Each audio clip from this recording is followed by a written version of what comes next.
Ici, sur le lac Kosciuszko, le pêcheur Guy Larochelle vient taquiner le poisson, au pied de la fonderie Horn. Il utilise comme appât un marcheur de fond.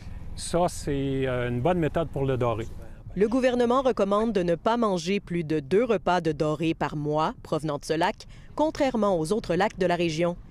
Une étude de 2015 indique que les concentrations de métaux lourds dans les sédiments du lac Kosciuszko dépassent les concentrations recommandées pour protéger les organismes aquatiques.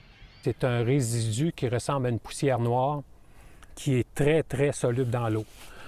Il y en a à peu près 30 cm d'épais, mais si on passe notre main là-dedans, ça va se dissiper comme un nuage. Radio-Canada a parcouru plusieurs études portant sur l'impact sur la faune et la flore de la fonderie Horn, propriété de Glencore. Des chercheurs se sont penchés sur le lichen.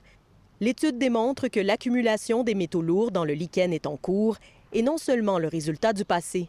Le plomb, on le retrouvait à des niveaux 150 fois plus élevés à proximité de la fonderie que ce qu'on retrouvait à 50 km dans le bois. Il en va aussi du nickel et du cadmium, dont on retrouve des traces jusqu'à 50 km à l'est. Ça nous aiguille sur le fait que ça viendrait probablement de la fonderie, mais assurément de la ville de Rouyn-Noranda. Le Conseil en environnement de la région souhaite que le gouvernement accentue les exigences quant aux contaminants rejetés par la mine.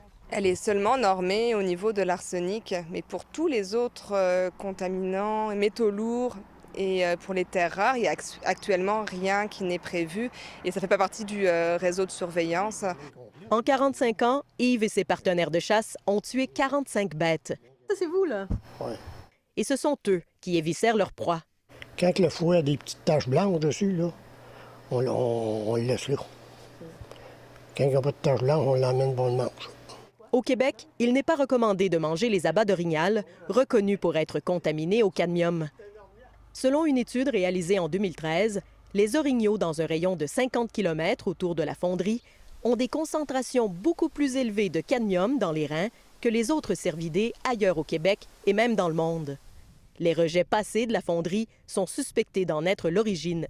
Glencore explique qu'au fil des décennies, plusieurs projets ont permis d'améliorer le bilan environnemental. Un plan d'action majeur pour réduire les émissions atmosphériques sera déposé en août. Un changement de cap environnemental est exigé pour la mine, poumon économique de la région. J'ai confiance aussi que ça va se faire avec la mine, puis avec tout le monde alentour, dans la région. Pour que l'on puisse un jour se baigner à nouveau dans le lac Kosciuszko. Ici Marie-Josée Paquette-Comeau, Radio-Canada, Rouyn-Noranda.